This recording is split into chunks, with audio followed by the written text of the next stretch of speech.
तो ये तो साफ हो गया है कि यूटी डे को मनाने के लिए जम्मू कश्मीर की जो सियासी जमातें हैं वो शामिल नहीं हुई हैं। इसके पीछे की वजूहात क्या हैं? क्या ये एक सिर्फ पॉलिटिकल गेम है जिसकी वजह से आवाम के ऊपर असर डालना है कि भाई हम इसे एक्सेप्ट नहीं करते, कबूल नहीं करते, या फिर इससे कहीं ना कहीं वो शुरू से ही इब्तदाई दौर से मुआफ़क़त नहीं रखते? अब इसका दूरस नतीजा क्या होगा, क्योंकि अभी फ़िलहाल रियासत का दर्जा बहाल नहीं हुआ है और सरकारी तौर पर अगर यूटी को मनाया जाता है, यूटी डे को मनाया जाता है, तो जाहिर है कि इसमें फ़िलहाल वो यूटी है और उसे सेलिब्रेट किया जाना चाहिए। उन तमाम तर चीज़ों की बारीकियां क्या है, इसको समझने की कोशिश करेंगे। हमारे साथ सीनियर जर्नलिस्ट और पॉलिटिकल एनालिस्ट जनाब सुहेल काज़मी साहब हमारे साथ जुड़े हुए हैं। जनाब, इस्तकबाल है हमारे साथ जुड़ने के लिए और इस ख़ास मौके पर बातचीत के लिए। सबसे पहले मैं प्रतिक्रिया चाहूँगा, रद्द-ए-अमल चाहूँगा आपका कि उमर अब्दुल्ला या दूसरे लोग इसमें शामिल नहीं हुए, ख़ासतौर पर यूटी डे के मौके पर। देखिए सर, हमें थोड़ा सा पीछे जाना पड़ेगा।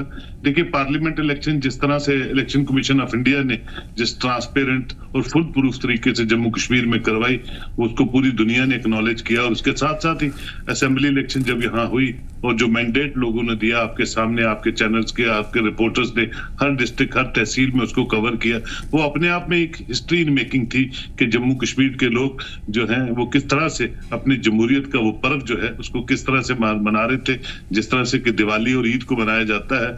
और despite of certain fringe things in Jammu and Kashmir जो नॉर्मल रूटीन में चलती रहती हैं, despite of many odd things, but still people voted for their government, for their candidates. और उसमें आपने देखा कुछ नए चेहरे, कुछ नए स्लोगन्स, कुछ नई चीजें इंट्रोड्यूस हुई पूरी इलेक्शन के हर मैनिफेस्टो में।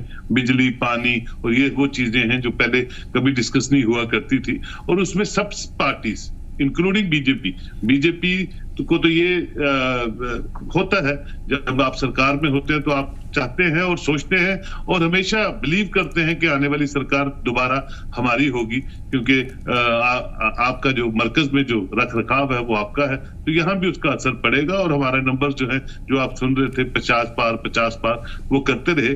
लेकिन किसी भी जमहूरियत में और एक सिविलाइज सिस्टम में लोगों की विल प्रिवेल करती है और फाइनली लोग डिसाइड करते हैं। जो एक एसेंस होती है जमहूरियत की, जो बड़ी वाइब्रेंट होती है, और वही एक एसेंस है जो किसी भी जमहूरी निजाम को और मजबूत करती है, जिसमें लोगों का योगदान अपनी मर्जी से, अपनी चॉइस से। एक घर में अगर 4 लोग हैं तो चारों की अपनी अपनी राय हो सकती है कि किसको वोट डालें।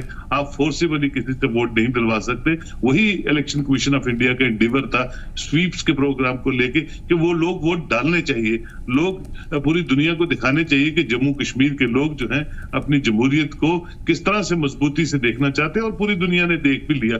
अभी मैं ऑनरेबल गवर्नर साहब का बयान सुन रहा था कि प्राइम मिनिस्टर ने कहा और होम मिनिस्टर ने पार्लियामेंट के फ्लोर ऑफ द हाउस पे कहा कि स्टेटहुड जम्मू कश्मीर के लोगों को मिलेगी। हम सब जानते हैं, इंटरनेशनल योगा डे पे भी उन्होंने कहा स्टेटहुड मिलेगी। आप ही मुझे बताइए कि जिस स्टेट को आप डिमोट करते हैं, स्टेटहुड से डिमोशन जो है ये किसी के मैनिफेस्टो में नहीं थी। भारतीय जनता पार्टी के मैनिफेस्टो में तो बिल्कुल नहीं थी। श्यामा प्रसाद मुखर्जी के वक्त से लेके भारतीय जनता पार्टी का जो मैनिफेस्टो मैंने हमेशा पढ़ा है, या हमेशा पिछले 4-5 डिकेड से मैं देख रहा हूँ, वो आर्टिकल 370 को इरोड करने का था, 358 को इरोड करने का था। एक प्रधान, एक संविधान और एक फ्लैग जो है उसका स्लोगन से वो हमेशा जम्मू कश्मीर में काम करते रहे। और फाइनली जब उनकी सरकार आई, आर्टिकल 370 रोड हो गया। कुछ पॉलिटिकल पार्टीज ने उसकी review petitions honourable supreme court में लगाई। सुप्रीम कोर्ट में वो केस खारिज हो गया। रिव्यू पिटीशन अभी भी 1-2 लगी हुई है। लेकिन मुझे लगता है कि ठीक है, नेशनल कॉन्फ्रेंस या पीडीपी फिर भी कहती है कि आर्टिकल 370 की रिटेलिएशन में लोगों ने वोट किया, लेकिन लोगों ने तो वोट किया। लेकिन स्टेटहुड का जो कहना था वो मुझे लगता है वो 5 benches honourable supreme court leaded by the honourable chief justice mister Chandrachud ji की जो क़यादत में 5 बेंचेस डिसीजन था, उसमें जरूर लास्ट में ये इंक्लूडेड था कि इलेक्शन सितंबर से पहले होंगी और restoration of statehood should also be taken into consideration as far as the conducive atmosphere of Jammu and Kashmir is concern. इसी बात को रीइटरेट करते हैं ऑनरेबल प्राइम मिनिस्टर, उसी बात को रीइटरेट करते हैं होम मिनिस्टर और उसी की जब एक रेजोल्यूशन जब उमर-लेड सरकार बनती है, एक सिविलाइज्ड कॉन्स्टिट्यूशनल वे में वो एक रेजोल्यूशन पास करते हैं, ऑनरेबल एलजी को देते हैं, और उसके बाद वही रेजोल्यूशन जब वो प्राइम मिनिस्टर से मिलते हैं या होम मिनिस्टर ऑफ इंडिया से मिलते हैं, जो एक सिविलाइज्ड कॉन्स्टिट्यूशनल वे है, वो उनको देते हैं कि स्टेटहुड हमारी रिस्टोर होनी चाहिए। और जब वो वापस आते हैं तो यही कहते हैं मीडिया में कि ये स्टेटहुड जो है वो फेवरेबल कंसिडरेबल सिस्टम से वापस आएगी, जो एश्योरेंस ऑनरेबल प्राइम मिनिस्टर ने उनको दी है। और सारी दुनिया, सारी पॉलिटिकल पार्टी, सारे जम्मू कश्मीर के लोग ये वेट करते हैं कि स्टेटहुड जो है वो रिस्टोर होनी चाहिए। अब जब आप ट्वीट देखते हैं ऑनरेबल प्राइम मिनिस्टर का और वो कहते हैं we are going to back the Omar led सरकार as far as the peace and the progress of the Jammu and Kashmir state is concern, उसके बीच में आप अभी आज दिवाली का पर्व है और उसके बीच में आप एक नया चैप्टर खोल देते हैं कि यूटी की सेलिब्रेशंस कीजिए। तो मुझे नहीं लगता है, पॉलिटिकल पार्टीज को तो आप साइड पे छोड़िए, कौन एडवाइस देता है, किस ढंग से उनको एडवाइस पहुंचती है कि यूटी डे जिसकी आस लोग लगाए बैठे हैं कि नवंबर में या दिसंबर में या जब भी स्टेटहुड रिस्टोर होगी, और उसके बीच में यूटी डे सेलिब्रेट कीजिए। तो मुझे लगता है कहीं ना कहीं जो एडवाइस है वो गलत गई है। और आपको क्या लग रहा है जनाब सोहेल साहब कि ये जख्म पे नमक छिड़कने जैसा है? मुझे लगता है नमक के साथ साथ मिर्ची भी फेंकने की बात है, जो अच्छी बात नहीं है।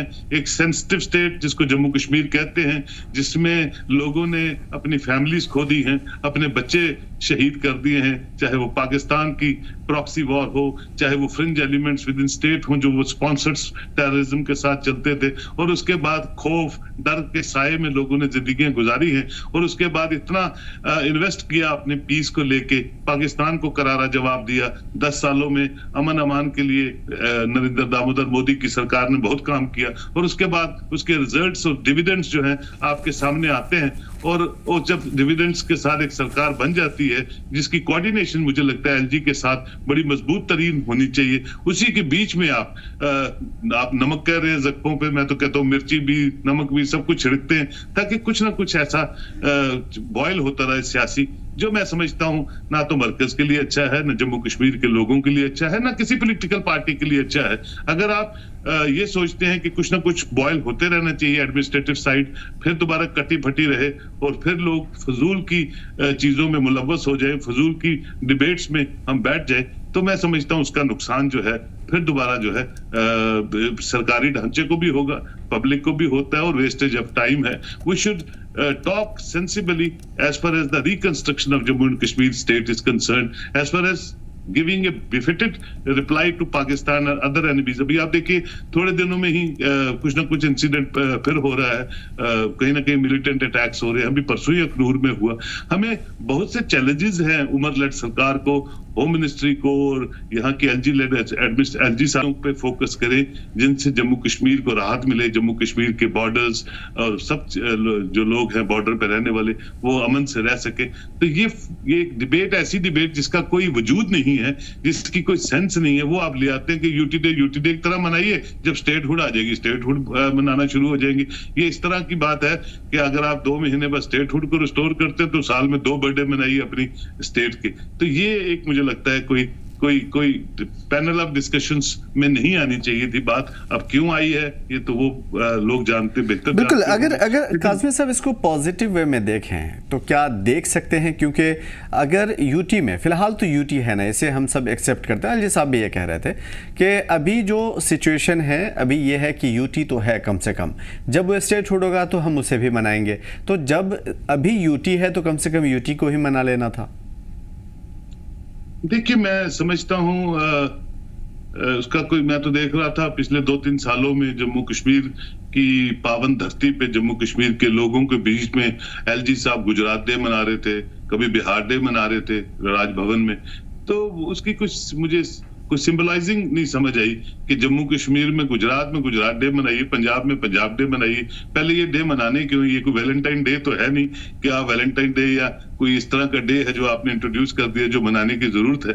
तो मैं समझता हूँ ये फजूल में तूल देने की जिसको हम बात करते हैं वो है। देखिए, आप लोगों के सेंटिमेंट्स को समझिए, लोगों के सेंटिमेंट्स और एस्पायरेशंस पे काम करने की बात कीजिए। ऐसी चीजें आप इंट्रोड्यूस करेंगे जिससे कि जिसका कोई फन नहीं है, जमीनी हकायक पे भी कोई उसका कोई सिर्फ पॉलिटिसाइज करना है, या एक जो चुनी चुनाई सरकार है उनके सामने चैलेंजेस को छोड़ के एक ऐसी फजूल की डिबेट आप रख देंगे, तो उससे मुझे हासिल क्या होगा, मुझे कुछ समझ नहीं है। ठीक है, अगर हम इसे दूसरे अंदाज में देखें तो क्या वाकई जो चीज़ें हो रही है, ठीक है, जिसने भी फैसला किया हो, जाहिर सी बात है कि ये कह सकते हैं कि ये एक गलत फैसला है, क्योंकि इससे किसी न किसी के जज्बात मजरूह होते हैं, बल्कि एक शख्स नहीं, पूरे पूरे स्टेट के जज्बात मजरूह होते हैं। मैं आपसे ये समझने की कोशिश करूँगा कि क्या ये मान लिया जाए कि LG इंतज़ामिया और सरकार के बीच में अभी भी खिचड़ी पक रही है और सब कुछ ठीक ठाक नहीं है? अभी तक तो ठीक ठाक था, परसों तक तो ठीक ठाक था। जहां तक रेजोल्यूशन को पास करने की बात है, जहां तक विंटर सेशन को इंट्रोड्यूस करने की बात है, वेदर कंडीशंस को लेके, उसमें किसी पॉलिटिकल पार्टी को फायदा नहीं होना है। जम्मू कश्मीर के लोग एक समर जोन में रहते हैं, एक विंटर जोन में रहते हैं। विंटर जोन में -5 तक टेम्परेचर जाता है, बच्चे 5-6 बजे ट्यूशन जाते हैं तो बर्फ जो है वो 6-6 फुट 5-5 फुट होती है। जो पुरानी एक रिवायत थी, उनकी जो एग्जाम्स होते थे वो पहले होते थे, और लोगों की डिमांड पे सरकार काम करती है, तो कोई हिच नहीं आई उनमें, और वो बिल्कुल ऑर्डर पास हो गया। उसके अलावा भी जो छोटे मोटे चीजें थी, लोगों के हितों में सरकारों का काम होता करना, तो कहीं LG और उम्मत सरकार में मुझे नहीं दिखता कहीं कोई प्रॉब्लम आई है। लेकिन ये एक नई इंट्रोडक्शन प्रॉब्लम, इसको हम बोलते हैं प्रॉब्लम को परचेज करके आप पब्लिक डोमेन में रख देते हैं। ये प्रॉब्लम है नहीं, लेकिन कौन लोग, अब ये आप सोचेंगे कि जो लोग एडवाइस करते हैं वो बड़े हायर चेयर्स पे बैठे हैं और उनका दिमाग जो है सबसे ज्यादा अच्छा दिमाग है, और बाकी जो ओपिनियन मेकर्स हैं इंडिया में या जम्मू कश्मीर में वो सोच नहीं रखते हैं। तो मैं समझता हूँ गलत है। कभी कभी बड़े highly brainy people also do certain wrong things, जो जिसका नतायज जो है वो अच्छे नहीं आते हैं, तो उनको एडमिट करना चाहिए। जो गलत चीज होती है या इंट्रोड्यूस होती है उसको रेक्टिफाई करना चाहिए और वो चीजें ना। बिल्कुल जनाब कासमी साहब, क्या ये ठीक है, अगर ये चीज़ अमल बुरा है तो क्या हम ये मान लें कि अभी भी स्टेटहुड की राहें इतनी आसान नहीं है? क्योंकि एक तरफ आप अगर UT डे मना रहे हैं, जश्न मना रहे हैं, सभी को शामिल होने की बात कह रहे हैं, और दूसरी तरफ स्टेटहुड की बहाली की बात भी हो रही है, तो क्या ये माना जाए कि ये इतना आसान नहीं है या इसमें अभी भी बहुत वक्त लगेगा? बिल्कुल आप ठीक कहते हैं। आपके सवाल में खुद ही जवाब है कि आपकी करनी और कथनी में काफी फर्क है। आप देना भी चाहते हैं और नहीं भी देना चाहते हैं। अगर आप भारतीय जनता पार्टी ये सोचती है कि ता कयामत भारतीय जनता पार्टी ही हिंदुस्तान को रूल करेगी, और जिस तरह से वो सोचते हैं और उसी तरह से हर रियासत और खासकर जम्मू कश्मीर चलेगी, तो मुझे लगता है ये गलतफहमियां होती हैं, और कहीं ना कहीं ये गलतफहमियां ठीक हो जाती है कुछ वक्त के बाद। लेकिन मैं ये सोचता हूं कि जिस तरह की इन्वेस्टमेंट अमन को लेके, पीस को लेके, अच्छी इलेक्शंस को लेके, डिलिमिटेशन कमीशन को लेके, 2026 में फिर पूरे भारत में डिलिमिटेशन होनी है और जम्मू कश्मीर में भी होनी है, तो सब चीजें जब अच्छी अच्छी अच्छी अच्छी प्लस प्लस प्लस चल रही हैं, befitting replies to all the enemy countries of the world including specially the Pakistan, और उसके बीच में फिर दोबारा एक ऐसी चीज जिसका कोई वजूद नहीं है, जिसकी कोई सेंस नहीं, आप ले आते। कब आपने स्टेटहुड देनी है कि नहीं देनी है, ये तो मरकज का काम है या उन पॉलिसी मेकर्स का काम है, जो जिस वक्त कंड्यूसिव टाइम देखेंगे तब देंगे। लेकिन अभी जिस तरह से ढांचा चल रहा है, जुमा 8 दिन हो गए अभी सरकार बने, सरकार को रिहेबिलिटेट कीजिए, सेंटर स्पॉन्सर स्कीम्स को इंट्रोड्यूस कीजिए जम्मू कश्मीर में। अभी आपने कल ही कहा कि पंचायत इलेक्शन हम चाहते हैं जम्मू कश्मीर में हो, तो अच्छी बात है, पंचायत इलेक्शन करवाइए, डिसेंट्रलाइजेशन ऑफ पावर हो जम्मू कश्मीर में, ताकि हर कोना जो है वो ये फील करे कि हमारे रिप्रेजेंटेटिव्स हैं पंचायतों में, म्युनिसिपैलिटीज में और असेंबली में और फाइनली पार्लियामेंट में भी, जो कहीं ना कहीं जम्मू कश्मीर के लोगों की रहनुमाई करते हैं और जम्मू कश्मीर के लोगों की अच्छी चीजों के लिए वो गुहार लगाते हैं और मरकज उनको हल करती है। I think that should be the spirit as far as the mandate of the people shown by the people of Jammu and Kashmir to Government of India and rest of the world. आपने जो कहा बीच में school वाला जो system change हुआ है बच्चों का अभी 9वीं तक के लिए, उसके बाद शायद 10वीं 11वीं 12वीं के लिए भी चेंज हो, तो इस तरह के फैसले लेना अचानक उम्र सरकार के लिए, उसके बाद फौरी तौर पे ही स्टेटहुड की बहाली के लिए रेजोल्यूशन पास करना, और उसके बाद हर प्लेटफॉर्म पे जहाँ पे चीज़ें हो रही है या पूछा जा रहा है तो दरबार मूव या बड़े बड़े जितने भी मुद्दे हैं उसके बारे में पूछा जा रहा है, तो स्पष्ट रूप से वो कह रहे हैं कि हाँ ये चीज़ होगा और हम बहाल करेंगे। तो क्या हम ये मान लें कि इस तरह की जो चीज़ें हो रही है वो बीजेपी के हित में नहीं है और यही वजह है कि कहीं ना कहीं उसका गुस्सा या उसकी नाराज़गी है कि अचानक यूटी का फैसला हुआ, यूटी डे मनाने का फैसला किया गया?